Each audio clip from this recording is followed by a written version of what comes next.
Hello everyone. Last class में हमने income from house property chapter के under GAV gross annual value and annual value calculation सीखा था। So let's recap.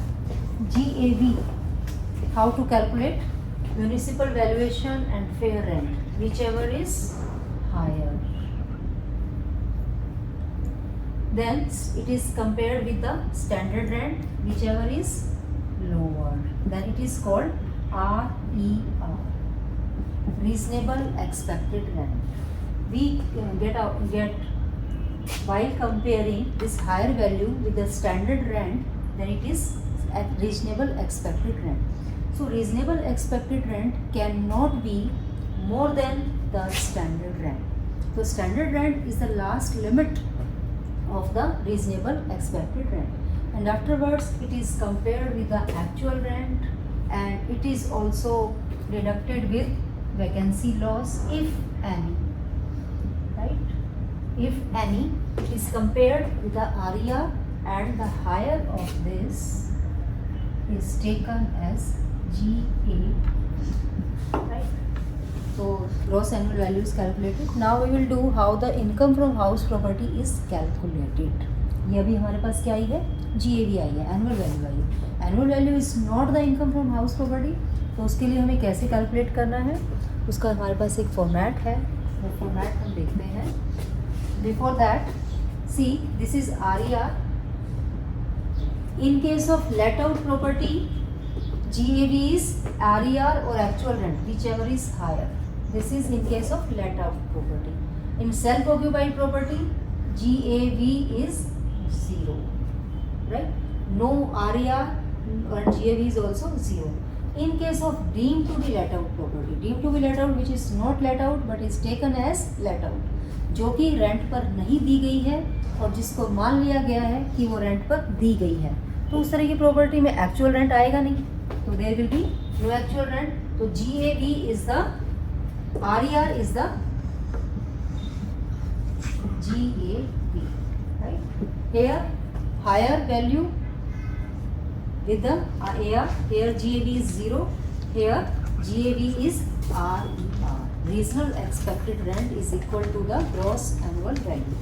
So now let us do how the income from house property is calculated. We have a standard format for that. Income from house property. Make a column. So first of all, GAV, whatever is the value is taken here after calculations. Then less municipal taxes deducted from this. Then less unrealised rent. Unrealised rent की हमने पिछली class में बात की थी. Unrealised rent वो rent होता है जो कि टेनेंट के पास ड्यू है. Income is due but not received for the assessee. Income is due to for payment but is not paid. That is unrealised rent. Unrealized rent, as we are deducting here as per the format, only when 4 conditions are met, which we discussed in the last class. When tenancy is bona fide, when owner has taken all the steps to vacate the house. Third, owner has taken all legal proceeding, all necessary measures to realize the rent. And fourth is tenant is not in occupancy of any other property of the owner, means he is not in communication with the owner. तो जो वो 4 conditions पूरी हो जाती हैं तो we are eligible to deduct unrealised rent from this. तो इसके बाद इसकी वैल्यू बोलते हैं annual value. Annual value, this is annual value. Then deductions.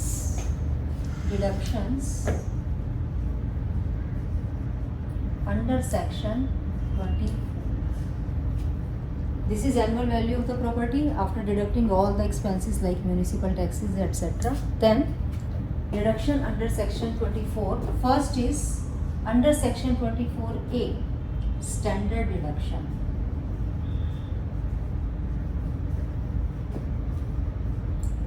that is 30% of NAV, net annual 30% of NAV. And the second deduction, interest on loan. Interest on loan taken for purchase, for purposes, purchase, construction, repair and renovation. PCRR, ऐसे याद रख लेना इसको, PCRR. Interest paid on loan taken for purchase, construction, repair and renovation. ठीक है, तो interest on loan भी deduct कर देंगे, स्टैंडर्ड डिडक्शन भी डिडक्ट कर देंगे, तो फिर आपकी क्या आ जाएगी, income from house property. Income from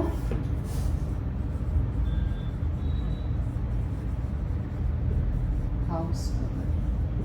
ठीक है, दिस मे बी पॉजिटिव और मे बी नेगेटिव, राइट. ये पॉजिटिव भी हो सकती है और नेगेटिव भी हो सकती है.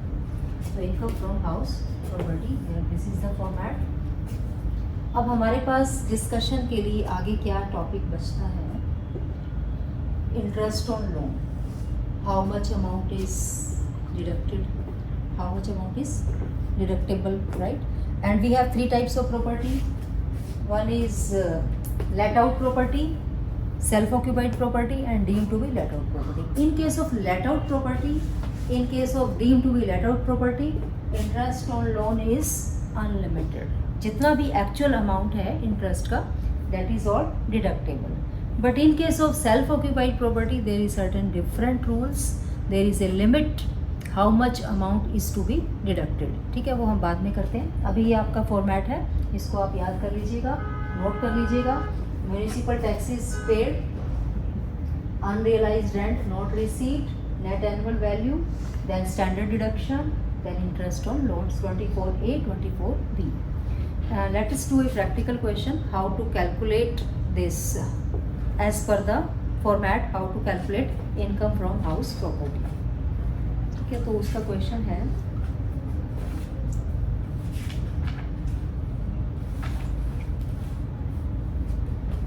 calculate from the following information, calculate income from house property for the assessment year 23-24. Municipal valuation is 2 lakh. Municipal valuation 2 lakh. Standard rent 2,40,000. Fair rent 2,52,000. Actual rent 23,000 per month. Per month. ठीक है. Then expenses on repairs 20,000, insurance premium 5,000, municipal taxes 20% of municipal value, municipal taxes paid 50%. ठीक है, तो सबसे पहले हम क्या करना है, हमें GAV कैलकुलेट करते हैं. तो GAV let's calculate, property is let out, तो GAV दोनों का higher, which one is higher, 2,50,000. Then दोनों में से lower, standard rent is 2,40,000 lower, this is RER, lower is 2,40,000. Then compare with the actual rent, there is no vacancy loss is given in the question. एक minute, he had borrowed a loan. ठीक है, so there is no vacancy, rent is taken for the whole year 23,000 per month, right. 23,000 per month multiplied by 12,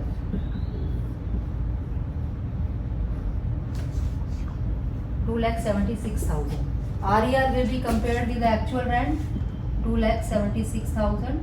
so GAV is 2,76,000, right. तो GAV हमारी आ गई 2,76,000. Information given 20% municipal taxes paid, ठीक है। Municipal taxes is always paid on the municipal valuation, ठीक है। अगर question में दिया है कि म्यूनिसिपल वैल्यूएशन तो भी म्यूनिसिपल वैल्यूएशन का 20%, और नहीं दिया है तो भी हम म्यूनिसिपल वैल्यूएशन इज 2 लाख, इसका 20% 40,000। And one more information is given 50% taxes were paid. तो 40,000 is 20% of 2 lakh, 50% is paid, तो 40,000 का 50% 20,000 is paid as a municipal taxes. तो NAV हमारा है, अनरियलाइज्ड रेंट भी नहीं है क्वेश्चन में, तो हमारा जो आया है 2,56,000 इज एनुअल वैल्यू, ठीक है। No other information is given. Information is given he had borrowed a sum of rupees 12 lakh, borrowed sum of rupees 12 lakh at the rate 10% per annum, ठीक है, on 1st July in the 1 year preceding to the previous year। तो 12 लाख का loan लिया है, 10% per annum है। Deduction under section 24, standard deduction 30% of NAV is 2,56,000, इसका 30% ले लेंगे हम, 2,56,000 का 30%, और interest on loan annum per annum 12 lakh पर का 10% 1,20,000, तो माइनस 1,20,000, और इसका 30% आ जाएगा 2,56,000 का 30%,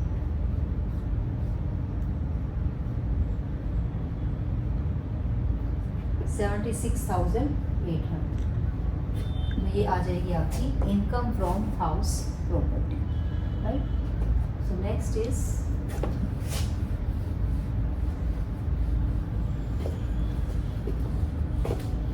other issues relating to this income from house property. One is composite rent.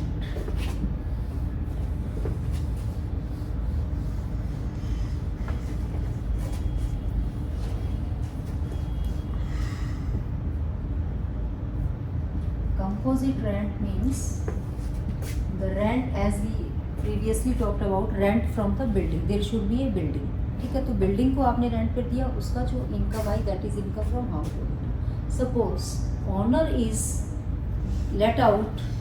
Letting out furniture, electronic appliances और other facilities to the tenants along with the building, ठीक है। बिल्डिंग भी वो दे रहा है, साथ में दूसरी फैसिलिटीज भी दे रहा है, तो वो जो इनकम उसके पास आ रही है that is called composite rent.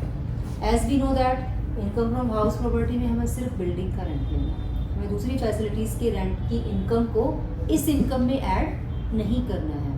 तो जो बाकी फैसिलिटीज़ की जो इनकम है उसको अलग से इनकम फ्रॉम अदर सोर्सेज में टैक्सेबल किया जाएगा, और इनकम फ्रॉम बिल्डिंग मतलब दोनों को अलग अलग कर देंगे, ठीक है। तो लेटिंग जो है वो separable, letting should be separable, letting should be separable, ठीक है। दोनों को अलग अलग कर देंगे तो बिल्डिंग का रेंट इस साइड में आ जाएगा, बाकी चीज़ों का rent income from other sources में चला जाएगा। Suppose letting is not separable, ठीक है। आप बिल्डिंग को दूसरी फैसिलिटीज से अलग कर ही नहीं सकते हो, जैसे कि सिनेमा हॉल में क्या क्या होता है, फर्नीचर होता है, AC होता है, काफ़ी कुछ साउंड सिस्टम होता है बिल्डिंग अपार्ट फ्रॉम बिल्डिंग। तो आप सिनेमा हॉल को apart from this facilities rent पर नहीं दे सकते हो, तो लेटिंग इज़ नॉट सेपरेबल। तो जो सिनेमा हॉल की जो इनकम आएगी वो इनकम फ्रॉम अदर सोर्सेज में। ऐसे ही ऑडिटोरियम में क्या होता है, साउंड सिस्टम होता है, फर्नीचर होता है, that is also not separable. तो income from auditorium that is also going to the head income from other sources. तो यहाँ पर कौन सी इनकम आएगी, सपोज एक ऑनर ने एक बिल्डिंग है उसके पास और उसने वो कॉलेज स्टूडेंट्स को रेंट पे दी। अब कॉलेज स्टूडेंट्स को जैसे टेबल चेयर चाहिए, बेड चाहिए, AC चाहिए, ठीक है, किचन का कुछ सामान चाहिए। तो ये जो फैसिलिटीज़ हैं, इन फैसिलिटीज़ को बिल्डिंग से अलग किया जा सकता है, दीज आर सेपरेबल। ये ऑप्शनल है कि अगर आप दे भी सकते हैं, अगर आप ये फैसिलिटी नहीं देंगे तो भी बिल्डिंग को रेंट पे दिया जा सकता है। और ये फैसिलिटी दे देंगे तो भी आप दे ही रहे हो। तो जो लेटिंग सेपरेबल है उस केस को ही यहाँ पर लिया जाएगा इस हेड में। तो उसमें क्या करेंगे, जैसे स्टूडेंट्स को केस मैंने आपको दिया, उसमें जो बाकी फैसिलिटीज़ का रेंट अलग निकाल देंगे और बिल्डिंग का रेंट अलग निकाल देंगे, और जो बिल्डिंग का रेंट है वो इनकम फ्रॉम हाउस प्रॉपर्टी में ऐड कर दिया जाएगा। बाकी फैसिलिटीज़ का जो रेंट है वो इनकम फ्रॉम अदर सोर्सेज में।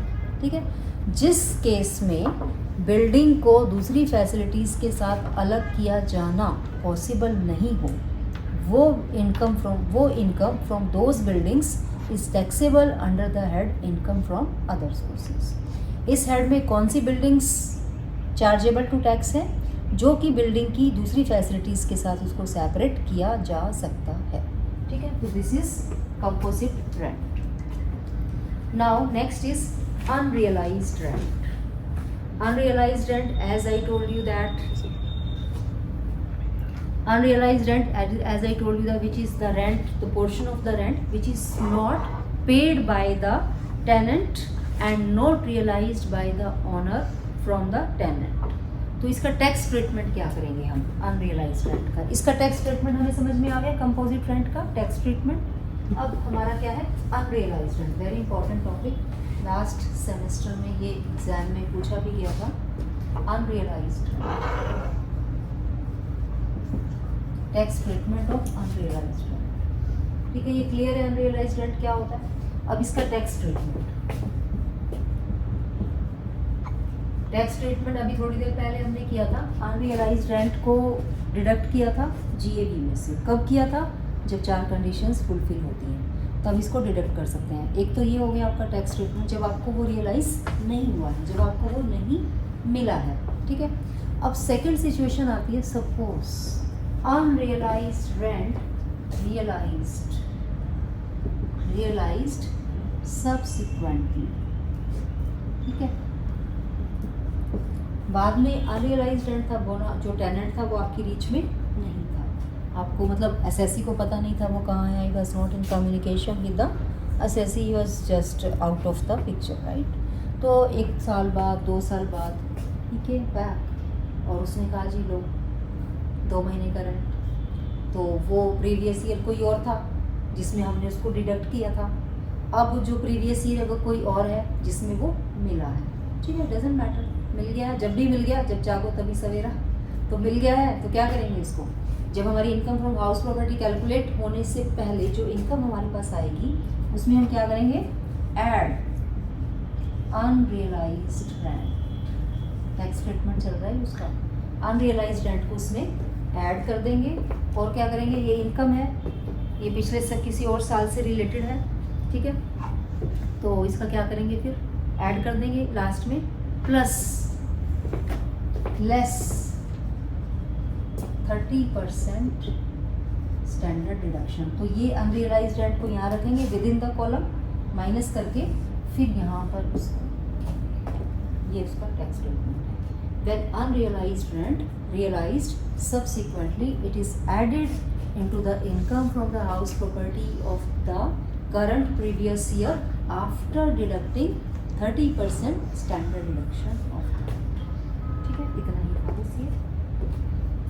उसके बाद है,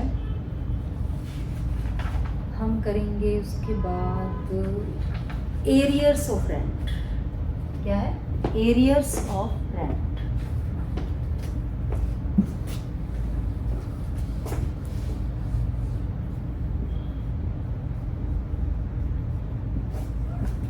एरियर्स ऑफ रेंट क्या होता है, सपोज ऑनर और टेनेंट के बीच में लड़ाई चल रही है। टेनेंट का रेंट दे रहा है 20,000, मालिक कह रहा है 30,000। तो दोनों में क्या चल रहा है, एक विवाद, डिस्प्यूट चल रहा है, right. Owner is asking for 30,000, tenant is giving 20,000। तो ऑनर ने क्या किया, कोर्ट में केस फाइल कर दिया, सूट फाइल कर दिया कि मेरी जो प्रॉपर्टी का रेंट है वो 30,000 होना चाहिए, या फिर ये खाली कर दे प्रॉपर्टी को। ठीक है, अभी सपोज 20 अभी चल रहा है, आज क्या डेट है, 22 जून, राइट। अभी 2023, राइट। 21 से ये केस चल रहा है, ये विवाद चल रहा है। जून 2021 से जो टेनेंट है अभी तक वो कितना देता आ रहा है 20,000 और मालिक क्या बोलता आ रहा है 30,000। तो कोर्ट में क्या फैसला हुआ 30 जून को 30 जून को फैसला हुआ कि रेंट शुड बी 30,000। रेंट क्या है वो 30,000 होना चाहिए, यही रीजनेबल है। With effect from April 22। और अभी कौन सा ईयर चल रहा है 23, 24, 22, 23 प्रीवियस ईयर चल रहा है, ठीक है। तो विद इफेक्ट फ्रॉम अप्रैल 2022, तो जो रेंट वो ऑलरेडी पे कर चुका है, जो जिस रेंट पर वो दे चुका है, ठीक है, तो वो पिछला रेंट अभी जो चलेगा वो तो 30,000 चलेगा, जो पिछला था उसकी भी क्या होगी अब रिकवरी होगी, that is called arrear of rent. तो arrear of rent is also like unrealised rent is added into income from house property after the deduction of 30%, ठीक है। तो एरियर भी उसी की तरह होगा, पिछले सालों का भी जो रेंट है वो करंट ईयर की इनकम में उसको 30% डिडक्शन के बाद ऐड कर दिया जाएगा। Now we will discuss interest on loan. Interest on loan, interest on loan जो है वो 2 पीरियड्स होते हैं। As I told you for 4 purposes it is taken, क्या क्या है PCRR, purchase construction repair renovation, right. In case of let out property all interest is deductible. In case of self occupied वो क्या है वो भी देखते हैं। Interest on loan on late out property and self occupied property. In case of self occupied property, in case of let out property, दोनों ही property के केस में लोन भी 2 तरह का होता है। क्या क्या? Pre construction period interest and दूसरा post construction period interest. Post construction period interest, ठीक है। ये प्री कंस्ट्रक्शन पोस्ट कंस्ट्रक्शन क्या है? कई बार लोग क्या है कि प्रॉपर्टी लैंड जो है खरीदी, प्लॉट खरीदा, अब उस पर घर बनाना है, तो घर बनाने के लिए भी उनके पास पैसा नहीं है, उन्होंने उसके लिए लोन लिया, कंस्ट्रक्शन के लिए लोन ले लिया। सपोज़ 2011 में लैंड खरीदी, 2012 में कंस्ट्रक्शन का लोन लिया और जो कि 2030 में पेमेंट होनी है जिसकी, ठीक है। लैंड कब ली? लैंड परचेज्ड 2011, ठीक है। लोन ले टेकन 2012, सपोज 20 लाख का लोन लिया एट द रेट ऑफ 10%, ठीक है। कंस्ट्रक्शन कब कंप्लीट हुई? कंस्ट्रक्शन कंप्लीटेड सपोज ये हुई 2021 में, ठीक है। मई 2021 में कंस्ट्रक्शन कंप्लीट हो गई और अभी जो प्रीवियस ईयर होगा 21, 22 होगा, असेसमेंट ईयर होगा 22, 23, ठीक है। इसके लिए आपको कैलकुलेट करना है। तो इसमें हम क्या करेंगे, इसमें प्री कंस्ट्रक्शन पीरियड इंटरेस्ट और पोस्ट कंस्ट्रक्शन पीरियड इंटरेस्ट देखेंगे क्या होगा। जो प्री कंस्ट्रक्शन पीरियड इंटरेस्ट है, हम इसको अलग अलग क्यों कैलकुलेट कर रहे हैं? क्योंकि प्री कंस्ट्रक्शन पीरियड इंटरेस्ट जो है वो कितने साल का है? 2012 में लोन लिया, 21 में कंप्लीट हुआ, 9 ईयर्स, ठीक है। 9 ईयर्स तक ये लोन चल रहा है, अभी इसकी कोई पेमेंट नहीं हुई है, लोन चल रहा है बस, नो पेमेंट। पेमेंट कब स्टार्ट होगी इसकी वो, और रीपेमेंट कब स्टार्ट होगी, और प्रीवियस ईयर कब खत्म होगा, ठीक है। इनमें से जो भी पहले आएगा वो हम इसमें लेते हैं। अभी इसमें देखो प्री कंस्ट्रक्शन पीरियड इंटरेस्ट जो भी आएगा उसकी 5 इंस्टॉलमेंट्स, जिस साल हाउस बनकर तैयार हो गया है, रेंट पर दे दिया गया है, उस साल से उसकी इंस्टॉलमेंट स्टार्ट होगी, प्री कंस्ट्रक्शन की और post construction. Pre construction interest जो 9 ईयर्स का होगा उसको 5 इंस्टॉलमेंट्स में एक इंस्टॉलमेंट हर साल, एक इंस्टॉलमेंट नेक्स्ट ईयर, एक से 5 सालों में उसको सेट ऑफ कर दिया जाएगा। और पोस्ट कंस्ट्रक्शन हर साल जो बनेगा, जैसे एनुअल कितना बनेगा 20 लाख पर 10% 2 लाख, 2 लाख तो करंट ईयर का इंटरेस्ट, और पोस्ट प्री कंस्ट्रक्शन 9 ईयर्स का 18 लाख, 18 लाख का डिवाइड कर दो 5 से 3.4, तो वो आपका प्री कंस्ट्रक्शन दोनों को दोनों उसमें से लेस कर दिया। Pre construction period 1/5 and post construction full will be deducted from the annual net annual value. ठीक है, इन case of let out property. In case of self occupied property, in case of self occupied property there is a limit, because there is no income earned, no income accrued in case of self occupied property। तो उसके लिए कुछ limitation है। उसमें क्या limitation है? उसमें जो परचेज और कंस्ट्रक्शन के लिए जो लोन लिया गया है उसकी लिमिट है 2 लाख, और जो रिपेयर रेनोवेशन के लिए लोन लिया गया है उसकी लिमिटेशन है 30,000।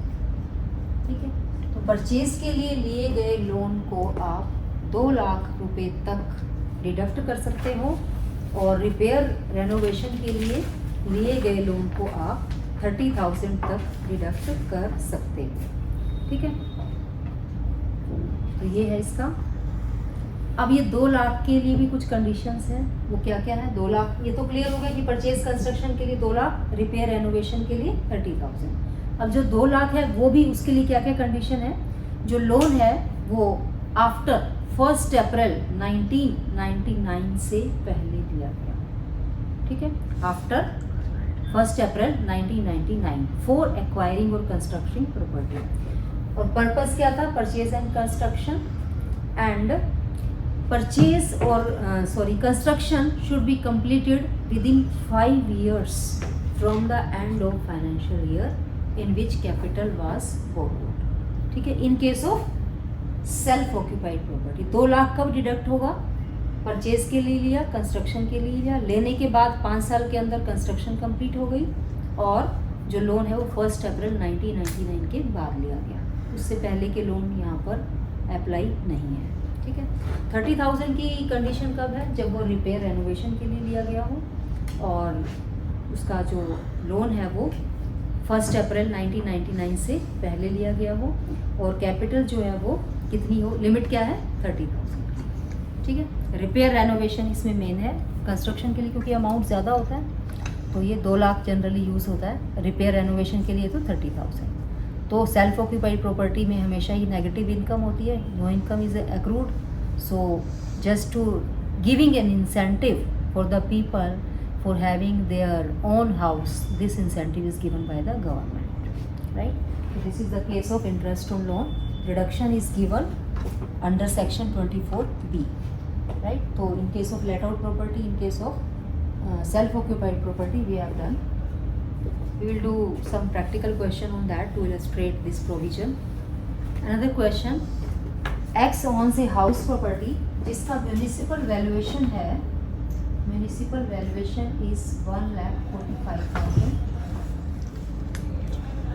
fair rent 1,36,000,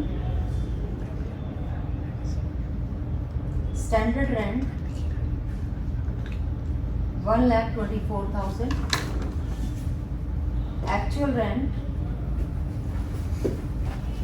this property is let out, rent is actual rent 8,000 per month up to November 15, 2022 and 14,000 per month up to onwards, ठीक है। X transfer the house property to Y on 31st January 2023. Transfers, X transfers the house property to Y on 31st January 2023. Calculate income from house property. तो इस केस में as per the rule we first calculate GAV, right? GAV, municipal valuation, fair rent, standard rent given, rent is this. Actual rent let's calculate up to November. April, May, June, July, August, September, October, November means 7.5 months. 7.5 months this one, and 14,000 onwards, November half month, December, January, 2.5 months. 2.5 months. This property is transferred to Y, means X is no more the owner of the property. Our second condition to calculate income from house property, the owner should there should building का owner होना चाहिए assessee. तो यहाँ पर उसने अपनी ownership transfer कर दी Y. अभी वो कब तक ऑनर है? 31 जनवरी तक. ठीक है, फॉर 10 मंथ्स. तो जो ये 10 मंथ्स है इसी के लिए वो एक्चुअल रेंट उसको मिलेगा. अब जो ये standard rent, fair rent, municipal valuation, इसमें हमें क्या करना होगा? मॉडिफिकेशन करना. इसको हमें 10 to 12, 10/12 में प्रपोर्शनेटली डिवाइड करना होगा. तो प्रपोर्शनेटली करने के बाद आपका आता है 1,45,000 को 10 से किया तो आया हमारा 12,833. 1,20,833. 1,36,000 को हमारा करके आया 113,333 और इसको आया स्टैंडर्ड रेंट को जब हमने किया तो हमारा आया 1,03,300. ठीक है, तो इस केस में we had to calculate proportionate value of all these three where assessee is no more the owner of the property. तो स्टूडेंट्स क्या करते हैं कि up to 31st January property was let out for 2 months, property was self occupied. ठीक है, 2 महीने self occupied थी या फिर 2 मंथ्स रेंट वाज अनरियलाइज्ड. तो उन सिचुएशंस में भी वो ऐसा कर देते हैं. तो please remember it is happened only in that case when owner assessee is not the owner. In those cases when property is taken back, property is vacant, properties get vacated and it is used for self occupied, उस cases में आप actual rent में modification करेंगे मगर इनमें modifications नहीं करेंगे, इनमें प्रोपोर्शनेटली कैलकुलेशन नहीं करेंगे. तो म्यूनिसिपल वैल्यूएशन फेयर रेंट में से कौन सा हायर है? 1,20,833. इन दोनों में से स्टैंडर्ड रेंट और इसमें से which one is lower? Standard rent. तो standard rent is RER in this case. And actual rent, now it is compared with the actual rent. 8,000 for 7.5 months is this is total calculated is 95,000. Actual is 95,000. RER is 1,03,032. So the GAV is 1,03,330. So this is the very important discussion in this regard. Interest on loan we have done, pre-construction, post-construction, in case of let out property, in case of deemed to be let out property. Kindly do a question from the book Taxman's publication, page number 197, problem is 72. Please do that question. All the provisions are illustrated in that question by helping this provision I discussed in the class. Thank you.